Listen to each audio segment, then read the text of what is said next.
listening to Seminary Dropout, and I'm your host, Shane Blackshear. Somewhere in between seminary and youth camp, it's Seminary Dropout. Let's go.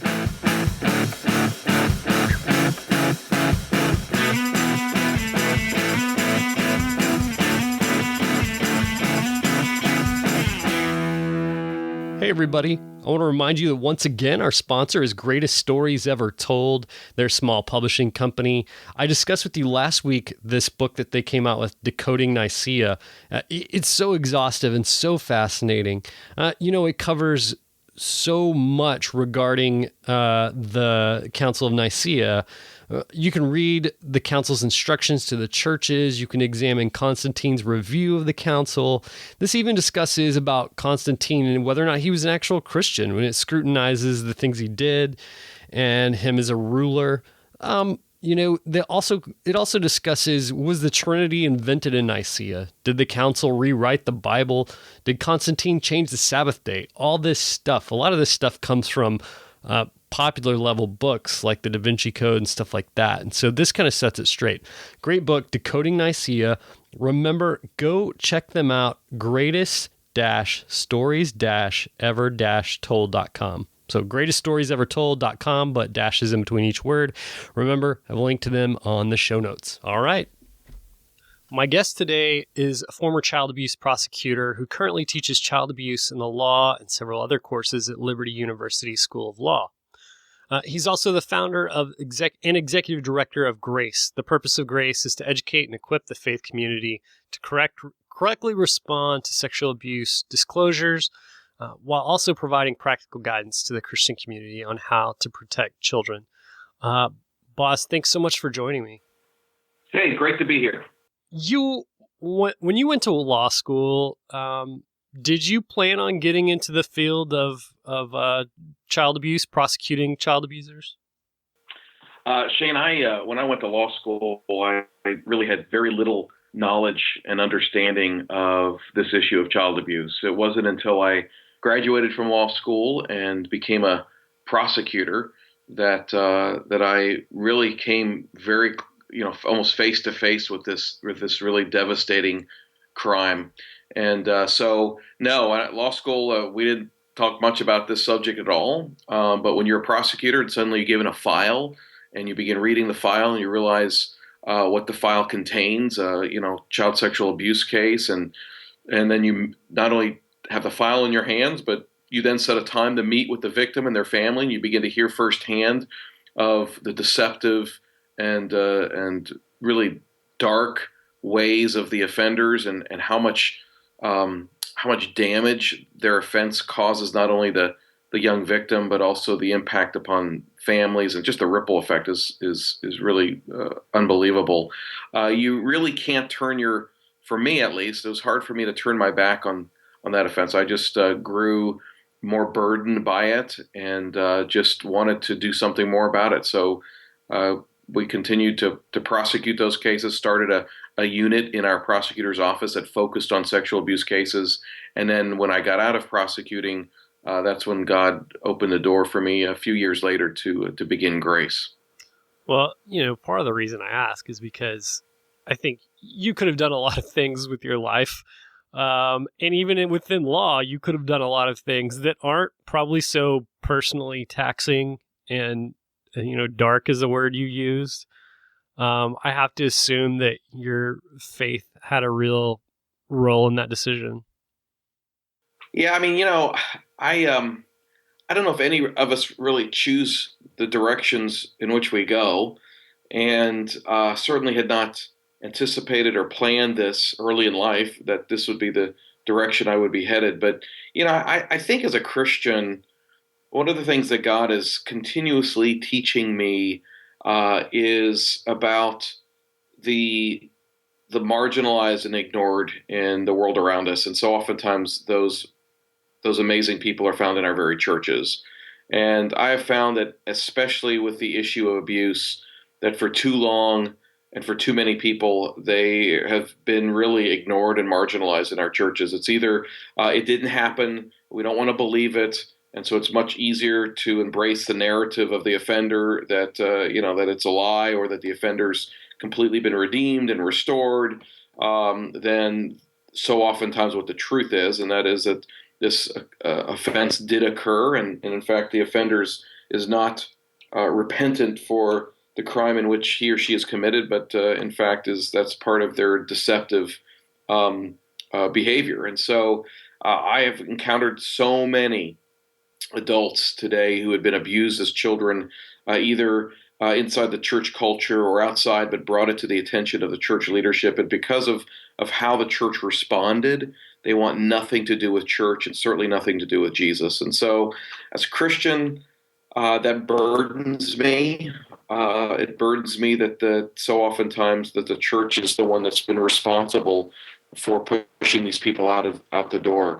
I'll just say one other thing about this. I can't tell you how many abuse survivors I've encountered who have told me that, yes, the abuse was incredibly traumatic and will stay with me for a lifetime, but what was probably more traumatic was the spiritual impact that they experienced because of the failed response by the church or their Christian friends to these abuse disclosures. So it's a big deal, and I think we're walking roads where, just like in the Good Samaritan, there are a lot of people laying on the side of the roads in the dirt, and so many of us just keep walking by because we're doing our really great spiritual Christian things.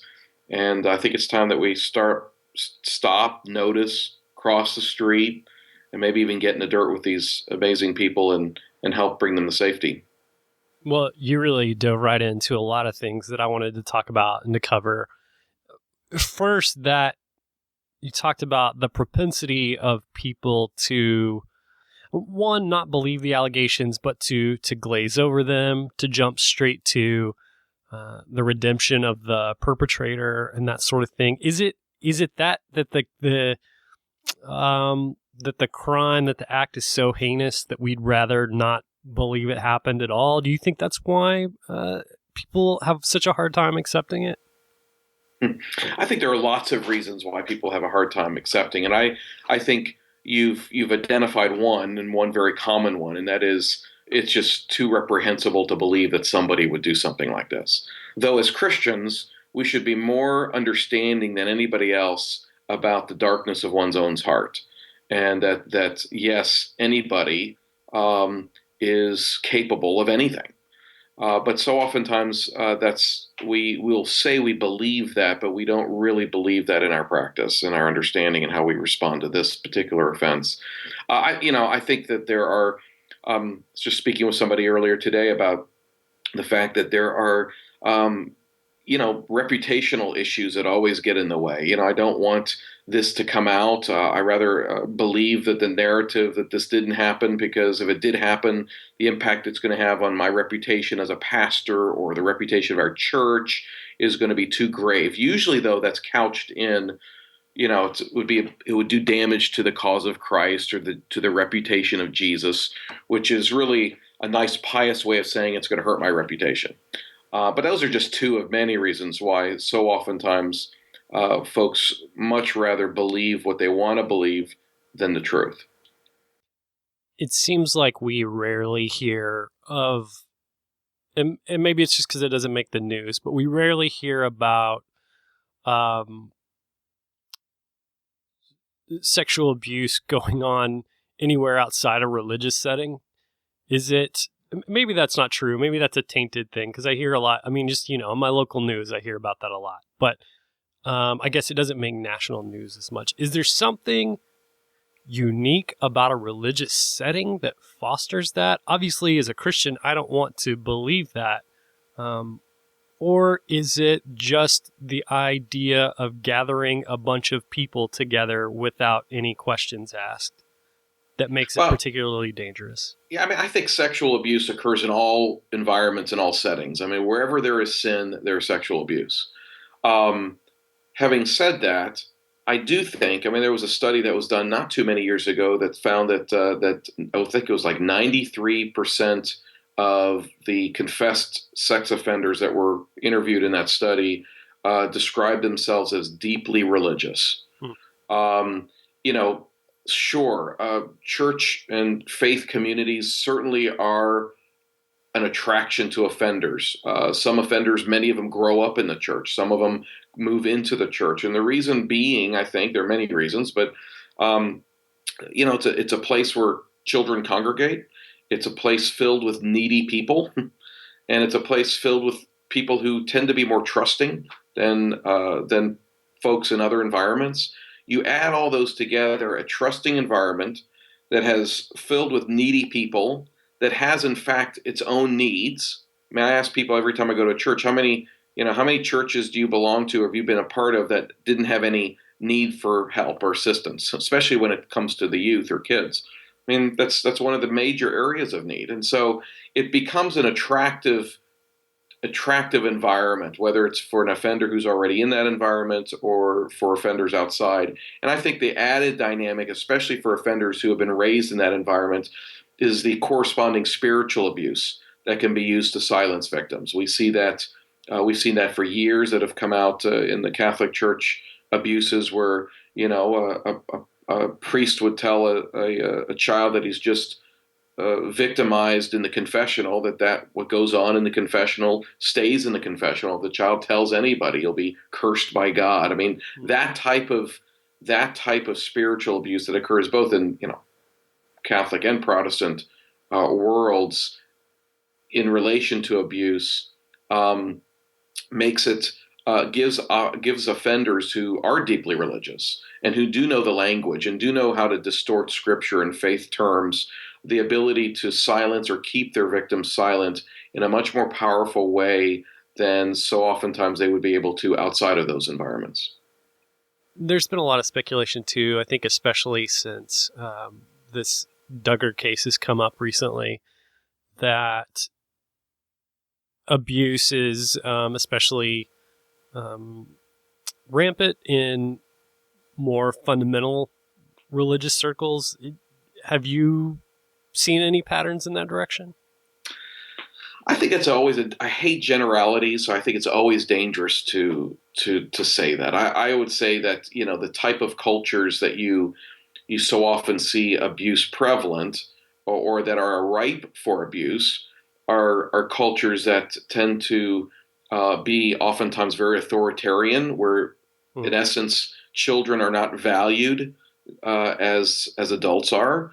And that adults are not questioned, especially male adults are not questioned, and so a child in that type of setting who comes forward, first of all, most children in that type of setting don't come forward, but if a child does, it's not unusual for the child's disclosure to be dismissed.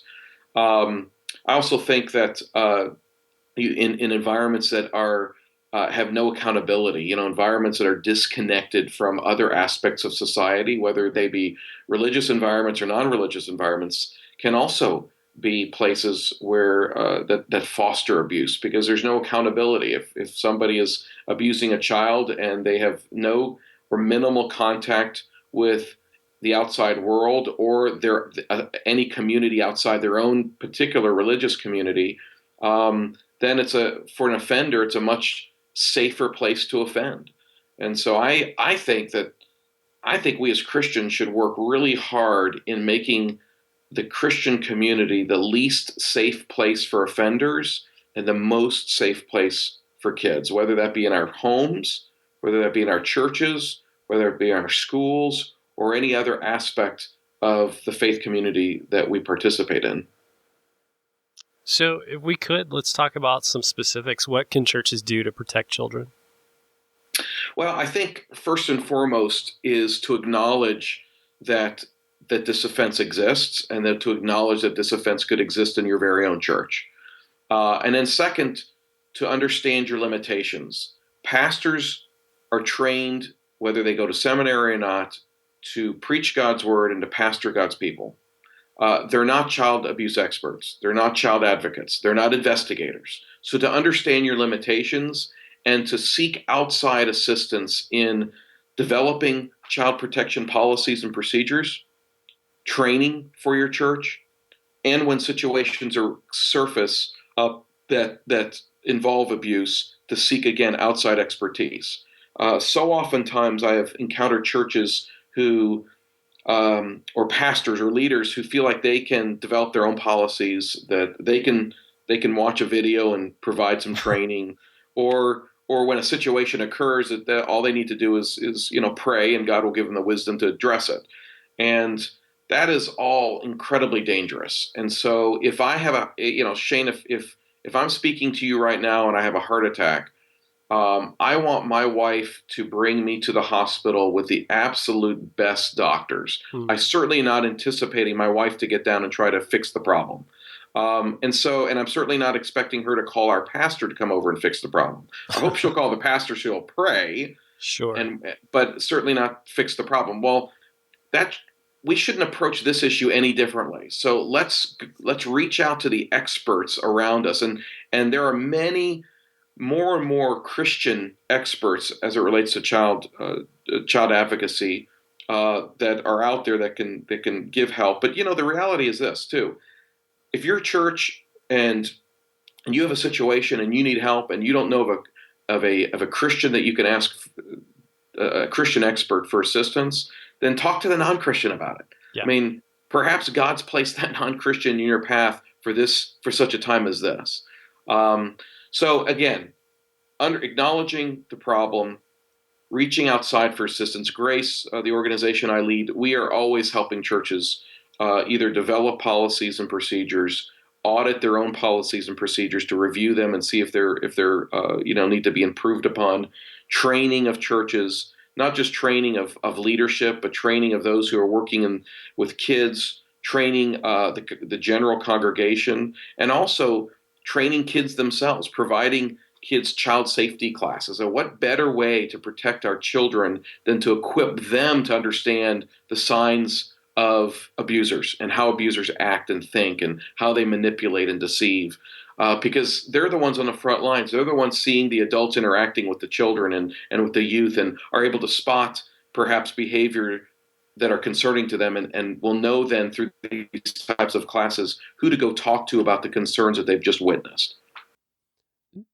Do you think that part of the reason why a lot of times this isn't handled so properly is because people fail to realize just the damage that is done to a young person when they experience some kind of abuse like this? I think so. I mean, I think even in the last few weeks, we've seen abuse referred to as a mistake.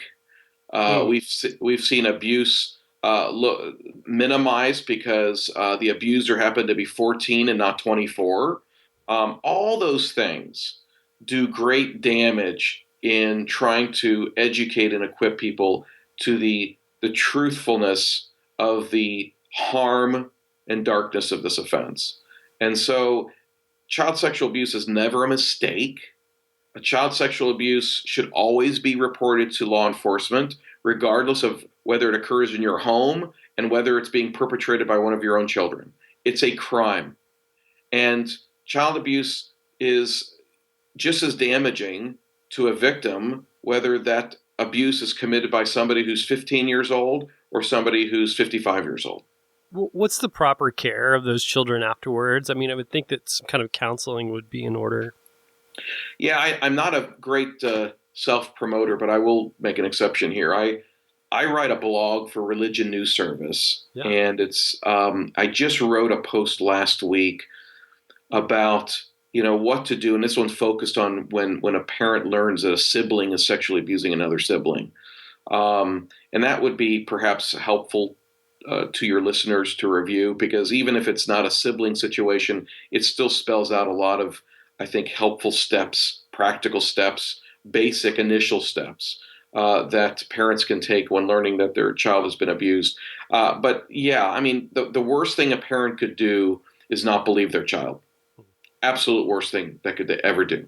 The parent needs to be the greatest advocate, the greatest supporter of that child that exists. I've talked to victims and met victims on both ends of that spectrum. I've talked to victims whose parents disbelieved them and disregarded them and ignored their claims of abuse. And I've talked to victims whose parents were their greatest champions.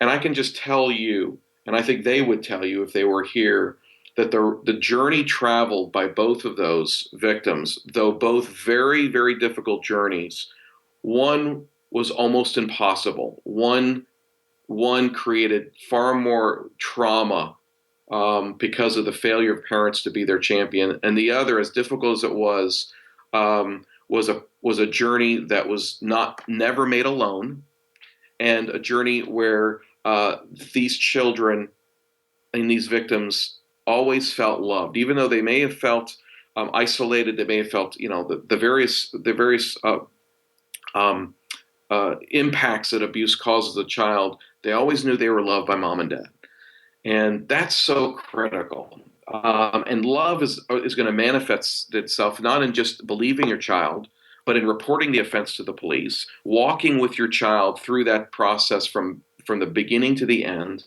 and early on getting that child professional, trained counseling, not from a lay counselor, but from a trained trauma therapist. And that is how you're going to best equip your child to process what's happened to them, so that, yes, they may always, this abuse will always be a part of their life in some way, but it's how they respond to it and how they process it that's going to make the difference. Are they going to learn how to are they going to be given the right tools to process it in a way that's healthy? Or is their toolbox going to remain empty, and they're going to look themselves for tools that they think will help them get through another day? It seems like there's a big misconception that false accusations are plentiful. And from what I read and from what I understand, it's a very, very rare occurrence. Yeah, there have been a few studies, variety of studies on false allegations of child sexual abuse, and the studies range from anywhere from 1% to 7% of disclosures made by children are false. And so one of the things I share with folks is why do so oftentimes we spend 93% of our time focused on something that has, at best case scenario, happens only 7% of the time. Yeah.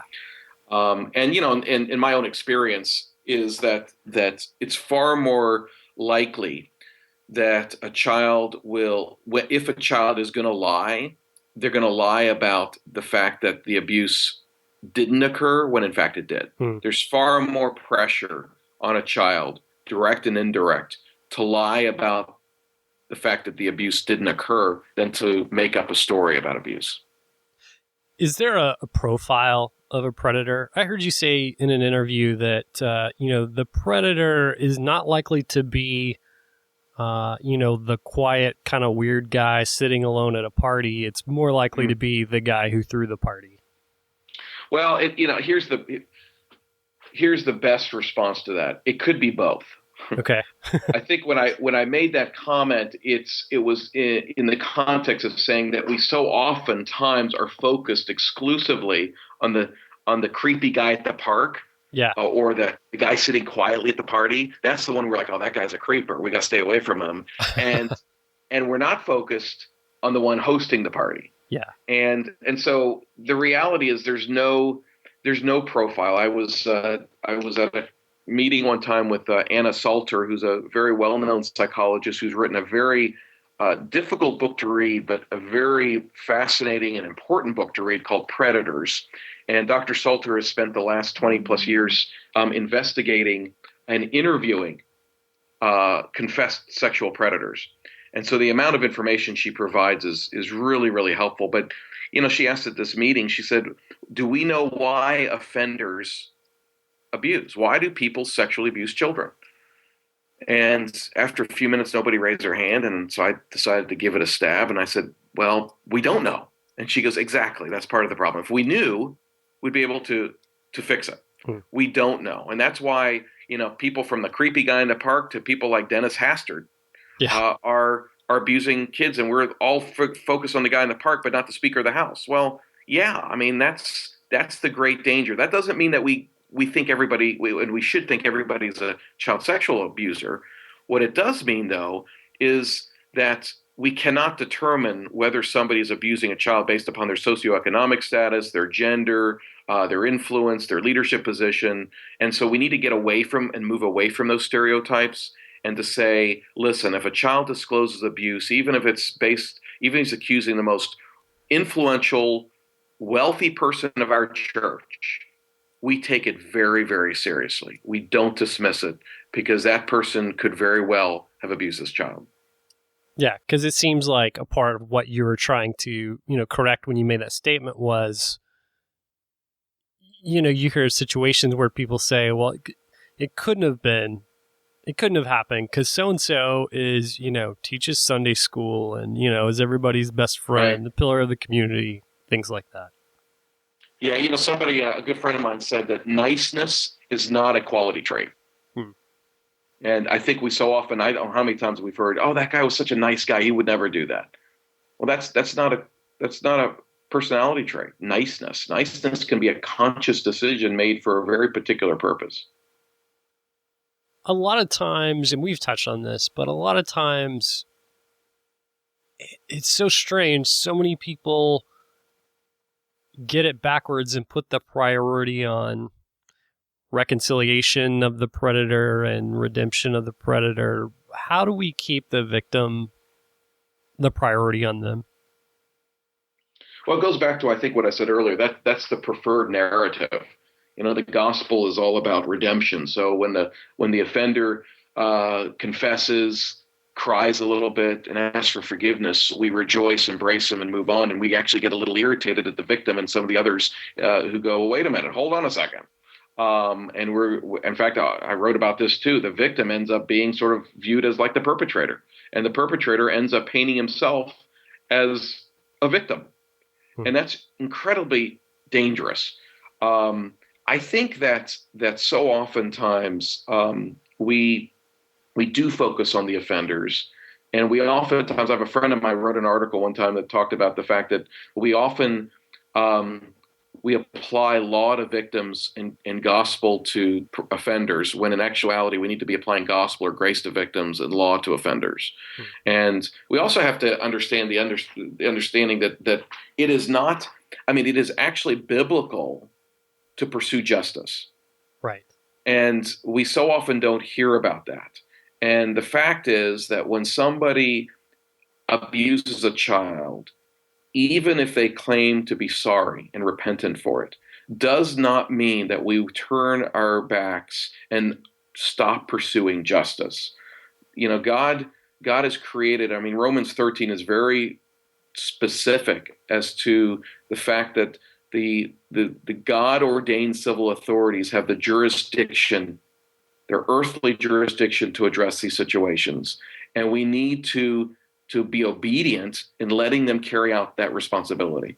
And so oftentimes, I think because we don't like that narrative, because we prefer the narrative of the quick forgiveness and redemption, we oftentimes, chase victims out of the church because victims are crying out for help. And we're a little irritated that they are not wanting to reconcile with the very person who raped them. And we push for reconciliation, because we claim it's biblical, when in actuality, so oftentimes reconciliation is a very self-centered response by church leaders because it allows them in their mind to move on. If we can see the perpetrator and the victim sitting in the front row together happily, we feel like we've been successful and we can put this ugly chapter behind us and we don't have to deal with it anymore. When in actuality, what we've probably done is re-traumatize the victim in more ways than one. I heard you say once that if an abuser gets help when they're younger, that they have a better chance of rehabilitation. What is that an actual possibility for perpetrators? Well, I was referring to a few studies that have shown that under certain circumstances that if there's a category of offender that has a more likely chance of getting help and not reoffending, it's the juvenile offender. That's why it's so important to report to juvenile offenders, so that juvenile offender gets the assistance and help that they're going to need in order for them not to reoffend and re-victimize another child. So when we don't report offenders, we're actually doing them a disservice in the long run. As far as adult offenders, That's an age-old argument. Can adult offenders, what's the recidivism rate on adult offenders? And you could bring in various experts on all sides of the spectrum that would give you differing results. The only thing I say is this: when you see a study that shows the recidivism rate pretty low for offenders, one of the things you have to keep in mind is that sexual abuse is the most underreported offense. Yeah. So just because the person hasn't gotten caught doesn't mean that they haven't re-victimized. And in fact, there was one study by a guy named Gene Abel done a number of years ago that found that by the time an offender, a high-risk offender, gets caught, they've abused anywhere between 20 and 150 victims.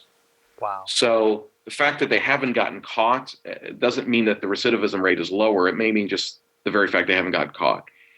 My own personal experience as a prosecutor and in addressing this issue for 20 plus years is that I don't hold out a lot of hope for somebody who has sexually abused a child to not reoffend. I think that the likelihood is pretty significant.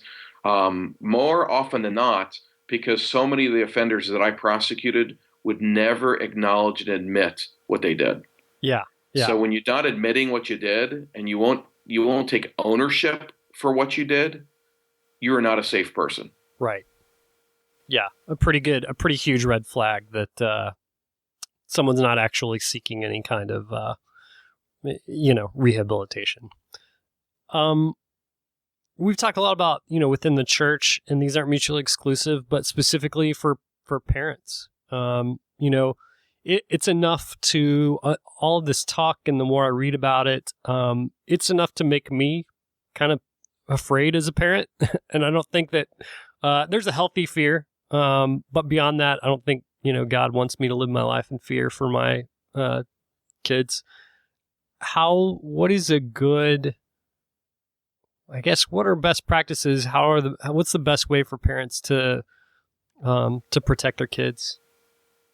Yeah, I think you raise a good point. I don't want to, in my own family, and certainly not in other families, to create this world of paranoia where we're locking our kids in their room because we're too fearful that something's going to happen when they step out the door. I mean, the reality is, even when you lock them in their room, if they got a computer, sorry, but there's a lot of damage that can be done. I think as Christians, it's really important to remember that our children don't belong to us. They belong to God, and that God loves my 3 daughters more than I could ever begin to love them, which is really hard for me to comprehend. And so I start with that. And then I say, okay, what information in God's providence has he put before me? Well, okay, I've been made aware that sexual abuse exists. I don't think any parent, if they're in the 21st century, can say that they have no knowledge about this issue because it's everywhere. So then they say, okay, I know it happens. What do I do about that? I think it's important for parents to read, to become not experts, but to, again, just sort of like churches, I said, look outside and seek expertise. There are good resources for parents out there. Grace is putting out a book just in the coming months for parents to read to their little ones about touches and what's acceptable and what's not, and why why God made me. And so, giving those resources, not ignoring the problem, and then making practical decisions for your own family as to how to minimize the opportunities for abuse to occur to your own children. So, for example, and I don't dictate this to everybody else, but I think ever since our kids were born, we just have never allowed sleepovers. Yeah. I don't allow sleepovers because I sat across the desk from too many victims who had been victimized by either a parent or a sibling of a friend during a sleepover. And so we don't allow them. Now, because of that, we don't allow kids to sleep over here either. I mean, what am I communicating to a parent if I say, listen, my kid can't sleep over to your house, but send your kid over to my house? So we just don't do sleepovers. We want to give our kids freedom, but we also have our antennas up all of the time. Always just, again, not paranoid, but wanting to have my antennas up, always asking my kids questions about their friendships and their relationships, having an open dialogue with your kids, having a relationship with your kids that isn't based upon fear. Shane, we so oftentimes idolize what we fear, and I don't want to idolize abuse. I'm not going to let that dictate how I parent. But what I am going to do is hopefully create a relationship with my 3 daughters where we openly talk about these things, and that you feel that based upon our open and transparent and non-judgmental relationship, they can speak to me and my wife about anything. I've talked to many parents whose child was abused and who said, I just don't understand why they didn't tell me. For years, I'd said, please tell me if anything happens, and they never said anything. And yeah, that's, what do you do with that? It's like, well, I don't know the answer to that except the fact that, just again, fostering and encouraging open relationships with your children and talking to them about this issue. It may be daunting to talk to your child about this issue, but it's important that they understand that there are people out there who want to hurt them. And they're not always strangers. Sometimes they may be the people we know best. And to always feel comfortable to talk to mom and dad about that. But we could spend a whole hour talking about those practical suggestions. But there are a lot of resources out there for parents. And I would just encourage them to go to our website, netgrace.org, and look at the various articles and resources we've put up there for them. We also recommend a number of books. And just become, again, they don't have to become an expert, but become familiar enough that they can take practical steps to minimize the opportunities of abuse from striking their home.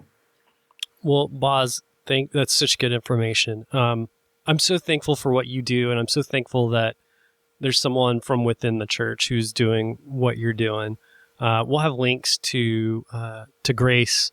And so I encourage listeners to go and check that out, read these resources that you were talking about. Thanks so much for being on the show today. Hey, happy to be here, and thank you for shining some light into this dark area.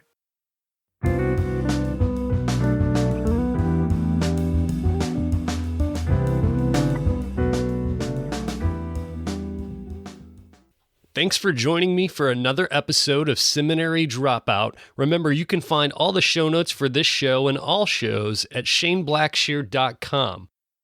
Thanks to those that left ratings and reviews on iTunes this week. Remember, that keeps the show front and center. Also, remember, you can find me on Twitter at beardonabike. That's at beardonabike. Also, I'm on Facebook, facebook.com/ShaneBlackshear123. And remember that Seminary Dropout is listener supported. You can visit supportseminarydropout.com and press Become a Patron. Remember, this music you're listening to right now is by D.L. Rossi. You can find him online on iTunes and at dlrossi.com. All right, thanks again for joining me for another episode of Seminary Dropout. Stay tuned for next week's episode. Love you. Take care. Yeah, my best I always seem to bring